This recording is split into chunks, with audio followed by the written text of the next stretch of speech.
Good afternoon, everyone. Welcome to Gulfstream today. Ron Nicoletti along with Katie Stazak. We have a five-day week this week of racing here at Gulfstream Park, and we have an 8-race card today, and we have a nice carryover, Katie, in the Rainbow Six, which starts in race number 3, $107,807. So just about $108,000 in the pool. Should be a fun day of wagering. We're going to start the day with a fast lane track.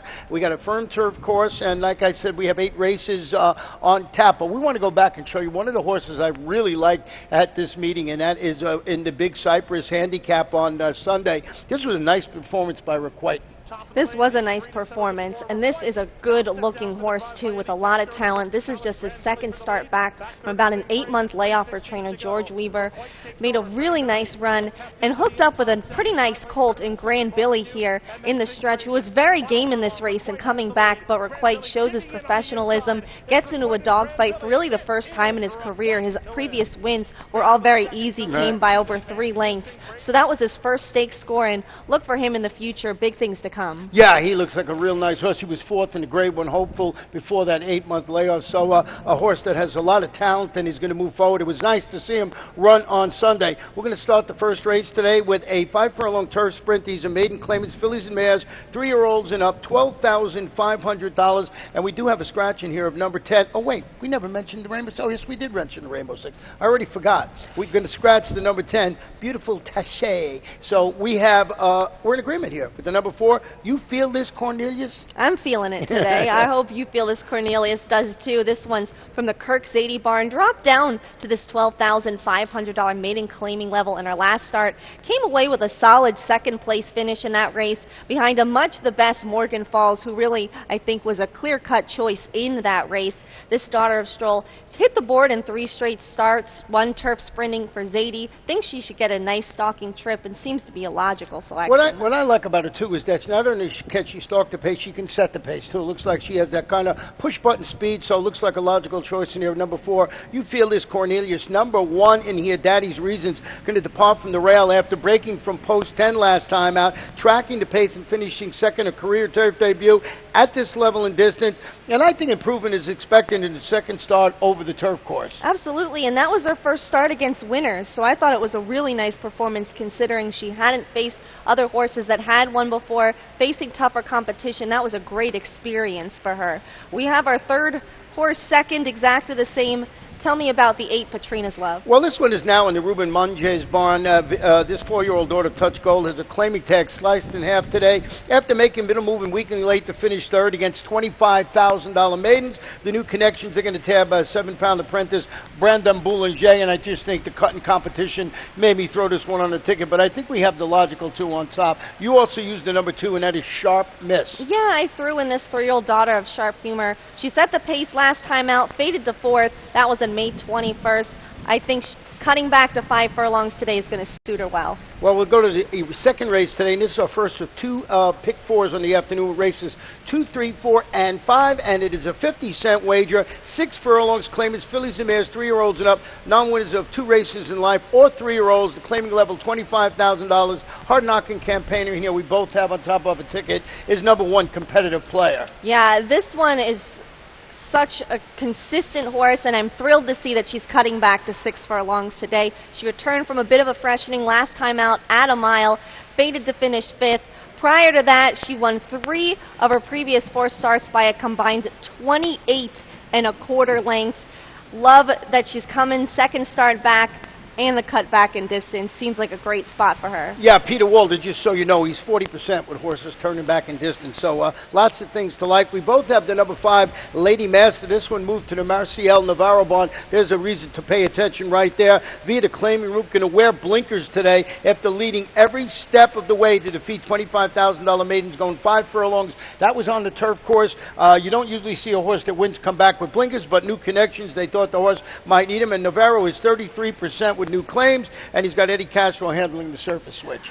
Marcial Navarro is on a tear here right now, especially first off the claim, and I've been watching his percentage rise and rise. It started at about 19%, 21, now it's in the 30s. I think that's a trend that you're going to want to make sure you have covered on your ticket. Yeah, we both used the 6, Joni Gale, a distant second to competitive player at this distance back on April 8th. And now renews the rivalry after coming with a neck of winning at this level in distance last out. So in good form right now, has proven it could run with the horse that I think is going to be the big favorite in their competitive player. Yeah, I agree. She's in very good form. Going to try to turn the tables on an old rival today. Well, let's go to race number 3 and go back to the turf. And this one is 1 mile starter, optional claimer. Fillies and mares 3 and up, $50,000. Got a scratch in here of the number 5.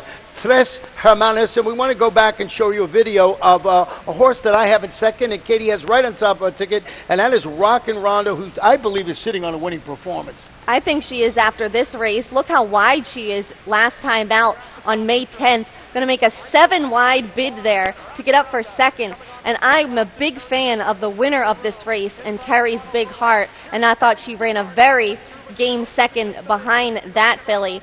And other things to note, this was her first start against winners, her first start in 2 months, and her first start off the claim for trainer Oscar Gonzalez. So I think today, having the barn knowing her well, having that experience against more seasoned runners, and making her second start back off the layoff, everything pointed to me in this race. But I want to know about the one Oxydata, because I may have missed this one, don't have it on the ticket at all. Well, I'm going to go back. She broke a maiden on the turf here back on February 27th. Now she returns from the 2-month layoff, then returned from a 2-month layoff, for Peter Walder to defeat $25,000 condition claimers by 8 lengths. A very impressive performance that was going 7 furlongs on the dirt.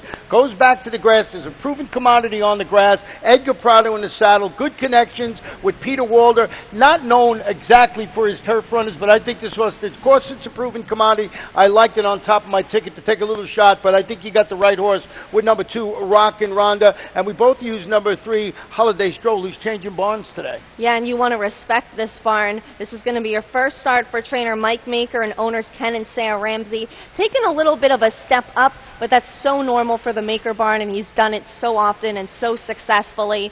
Scored a hard-fought neck victory at the $30,000 claiming level last out. And Luca Panici, who's riding in good form, will be in the saddle today for the first off the claim by Mike Maker. Let's go to race number 4 this afternoon. And don't forget, in race number 3, the one we just talked about, that is where the Rainbow Six starts today with over $107,000 in the pool. The 4th race is where the pick 5 goes, 50-cent wager. Last 5 races on the card, 5.5 furlongs. These are claimants, fillies and mares, 3-year-olds and up, non-winners of 3 races in life, $6,250. A clean slate, no scratches or jockey changes to report. We got a little bit of, we're sort of in agreement a little bit here, except I have the 3 on top of my ticket, and I'll tell you why, and that is Spring Forward Alex, turning back to 5.5 furlongs. Going to wear blinkers today after stalking the pace and finishing second. That was against $8,000, 3 lifetime claimers going 1 mile and 40 yards on the Tampa main track. It was simple for me, the old turn back move. I thought I'd take a shot with number 3, Spring Forward Alex, on the board as the second choice, I believe. You did go with the number 8, Fair Shake, and I can understand why. I had to go with the horse. Sometimes I'm a little hesitant when picking the horses from Tampa, and I like to go with the horses that have experience here at Gulfstream. And this one had a bit of a rough trip last time out, was forced 6 wide, ended up finishing 5th as the favorite last time out on April 19th. I think she can rebound today, and I'm going to give her another chance, because not only did she have a bad trip, but she may have just bounced, because 2 back she scored a dominant 8 1/4 length victory on April 5th. So I think she's going to rebound today. Yeah, changing bonds. Aubrey Mirage is now the trainer for that one. We both have the 4 on the ticket, Blue Temptation, shortening up just a tad today after dueling throughout and surrendering the lead, not once, but twice in this race, going 6 furlongs. Rashawn Creaky, Tyler Gaffleone in the irons again. So this horse, game as can be, didn't end up winning, but kept getting the lead and dropping back and getting the lead again. This might be the distance that she is looking for at this 5.5 furlongs. Might suit her just perfectly. And once again, that is where the pick 5 starts this afternoon, and that is race number 4. We're going to go to the 5th race this afternoon, and we're going to go back to the turf. This one's 7.5 furlongs. These are claimers. They're 3-year-olds and upward. They're non-winners of 3 races in life, or $12,500. And once again, we have a clean slate. We're going to have 9 runners going to the post, and we both have the number 3, Coexist, on top of our ticket, who's now in the Ralph Nix barn. I'm glad to see that you have this one on the top of the ticket, because there is a bit of a question mark. It's the first start for this horse since last December, but he did win that race. It was a race at the $20,000 claiming level over this turf course, going to take a slight drop down in class when debuting for the new barn that you have to respect in Ralph Nix. But there is a bit of a layoff there, but he's run well here at Gulfstream, and I thought he just figured. Yeah, you know, I was sort of torn between it because he only shows workouts from the farm. So there's no posted work, at least by the time we went to press, of a workout here at Gulfstream Park. So coming off the farm, but you made the key point there from the Ralph Nix bar. Tyler Gaffleone riding in great form on number 3, Coexist. The logical choice in here, and the morning line favorite, is the number 2, Kit Kat Man. And this one's making the 3rd start of its current form cycle now, dropping a notch after rallying to finish 3rd, drifting out a little bit in that race. 3rd against $16,000 free lifetime claimers. Christine Janks, Juan Leva to ride. Guess what? Tyler Gaffleone's moving to Coexist. I noted that too, and this one kind of disappointed me a little bit last time out, especially with the drifting out. I thought that was a little bit discouraging, but he's dropping down for a career low tag today and finds himself in a very good spot. Well, we both have the number 7 Dramatist in the 3rd spot. Tell me why you did it. Well, he's bred to go a mile on the grass as a son of Shakespeare. Faded after taking the lead, or he was looking like he was going to make a bid for the lead last time out. Ended up just kind of hanging in that race. That was at a mile and a 16th, so I think cutting back to a mile today should suit him well, and he's certainly bred for it. Yeah, getting in line with 7-pound apprentice Brandon Boulanger in the saddle today. So both Katie and I were 3, 2, and 7 in race number 5. And good luck with your selections in that, because that kicked off the final pick 4 of the afternoon. Race number 6 today. 6 furlongs, allowance, optional claimer. These are state-bred fillies and mares, 3-year-olds and up, $12,500. Scratch the outside horse, number 10, Little Daniela. And I went with the number 2 horse, who you did not use today. One of my favorite old horses. He's up there at 6-1, and that's Benny First Baby. And I'll tell you why. This one moved to the Alejandro Mimo barn via the claim. Turns back today to 6 furlongs after winning her 2 previous races in the claiming ranks by combined 27.5 lengths. The new connections tab, Edgar Zayas to ride. Lots of things to like about number 2. No, it's Jesus Rios, excuse me. Benny First Baby will be ridden by Jesus Rios today. He was originally mentioned, but now it is Jesus Rios on number 2, Benny First Baby. Just enamored with those last 2 races. Dominant wins in the past few races. My only concern was it's a little bit of a step up today, and I had to go with the 8 Distinct Diva, who has been running in some nice races. 2 starts back, she finished 3rd behind Sweet Basil, who would come back to win the Alachua handicap in her next start for the aforementioned trainer Ralph Nix that we were just mentioning in the last race. She's hit the board in 9 of her last 10 starts. Most recently finished 2nd on May 25th at this distance, and I think that she's been running in open company, should be well spotted against state breds today. Well, I want to hear about number 6, Awesome Ice, as we say in New York. Awesome Ice, who you have in 2nd. Well, the barn of the month is trainer Stanley Gold, and he has this one, the daughter of Awesome, of course. Today's going to be her 3-year-old debut for Gold, so she may need a race in coming back from an extended layoff. Hasn't run since the Juvenile Filly Sprint Stakes at Gulfstream Park West last November, but she was 3rd in the Florida Sire Stakes My Dear Girl division back in October. Been training really well. Think she might need a race. I also think she's better at longer distances, but I think she has the back class and the quality to get a piece of this. Well, you know, we're talking about the number 2, Benny First Baby, winning those 2 races by those big lengths of 27 plus combined. What about number 4, Wilshire Air? This one is no slouch in the win department. She moved to the Larry Bates barn via the claim, looking for her 4th consecutive victory at the distance. 4 races, 3 wins already at the distance. They keep the status quo. They got Eddie Castro aboard this who was aboard for those 3 previous victories. So lots to like about number 4, Wilshire Air, and if she won, I would not be surprised. Again, it's a little bit of a step up, but you have to just respect the way she's been running her form. She's been winning easily, and 3 for 4 at the distance. Yeah, it's awful tough to win 4 races in a row, but this horse loves this distance, loves this track, so we put her on our ticket. Katie in 3rd, me in 2nd, and I went with the number 2, Benny First Baby, who will be ridden today by Jesus Rios. We're going to go to race number 7, 1 mile and 1/16 on the turf. It's an allowance optional claimer. 3-year-olds and up, $25,000. Scratch the 7, Substantiality. Scratch the 8, Unsaintly, in both MTOs, number 11 and number 12, MTO, meaning Main Track onlys. So we have a few scratches in here, but we still have a good field of 8 runners in here, and we want to go back and show you the performance of a horse called Whisper on the Wind. He had a bit of a tough trip last time out. I'll repeat that louder as I'm whispering. A bit of trouble last time out for Whisper on the Wind. He's going to lack room in the stretch here. You see him, he's the 4 horse, and he just other horses get a bit of a jump on him. You see the whole their form is going to kind of close up, continues to look for racing room. Now he's going to have to angle out if he wants to make up any ground. He continues to run on, finally gets through a little bit on the rail, but really just had no closing kick because he had nowhere to go. That broke a streak of 5 straight in the money finishes for that horse. He's super consistent.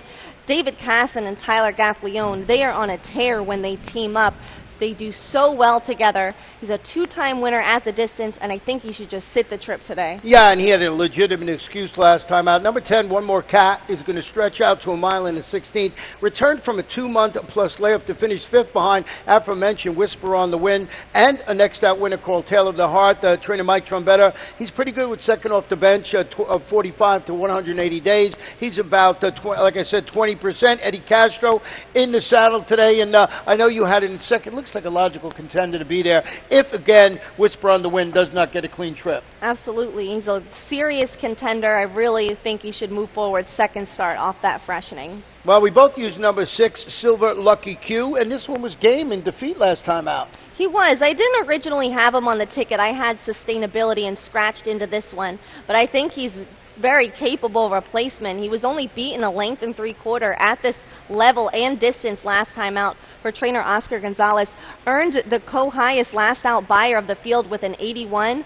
But before that, he was running in races with Rizwan, who's a very nice horse, so he has the back class as well. Yeah, and the horse was 26 to 1 last time out, so you're certainly not going to get that today. What is he on the board? He's 5 to 1. So what's that old saying? I didn't go to the wedding, so I don't want to go to the funeral, but I used it on the ticket. I think that's the saying, but you know me with sayings. I can screw them up pretty good.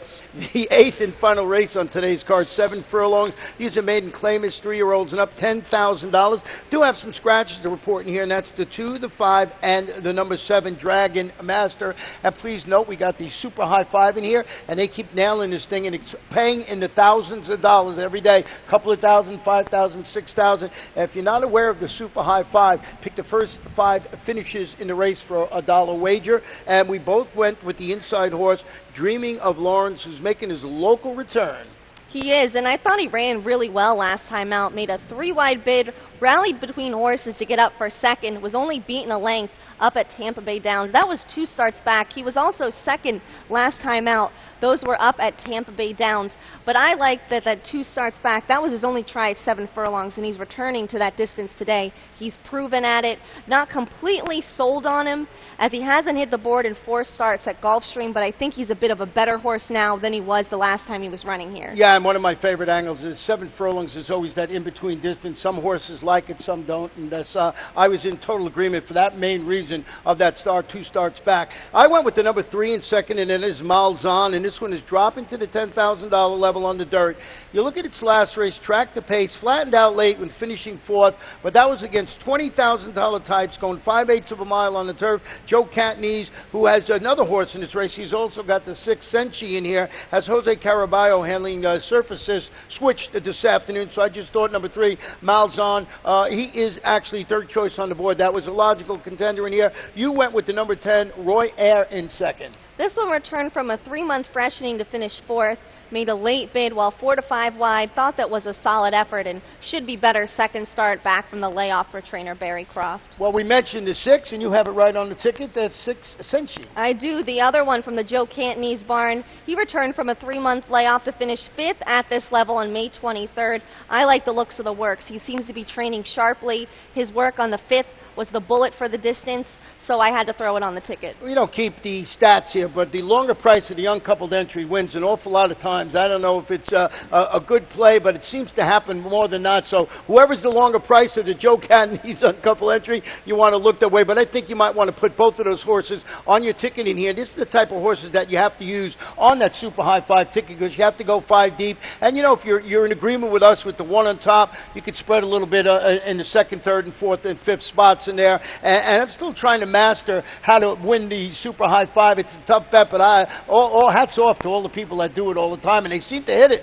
almost every day. Absolutely, and there's almost always a full field and a wide open field in the Super High Five. You see lots of big numbers, but what a fun, challenging bet. It's like a puzzle, so I admire everyone that's able to hit that bet, and it's very profitable. Well, we got the Rainbow Six today, which starts in race number 3. We got 5 days of racing. We got Wednesday, Thursday, Friday, Saturday, and Sunday. Over $107,000 in the Rainbow Six pool, so it should be a fun day today. It should. Always a fun day here at Gulfstream. Well, we'll see you in a little bit, and Pete Aiello, our track announcer, will be coming up right now and giving you all the updated scratches, changes you need to have a fun day at Gulfstream Park. Good luck, everybody. Good luck. OBS, the 2-year-old source. 17 OBS sales graduates and counting have won graded stakes in 2015, including Grade 1 winners Carpe Diem and Jack Milton. Don't miss the next opportunity to purchase a quality 2-year-old at the OBS June sale. The sale that produced 2-time Breeders' Cup Mile winner Golden Sense and Florida Horse of the Year Wildcat Red. Over 1,100 2-year-olds and horses of racing age will be offered. OBS, we measure success by performance.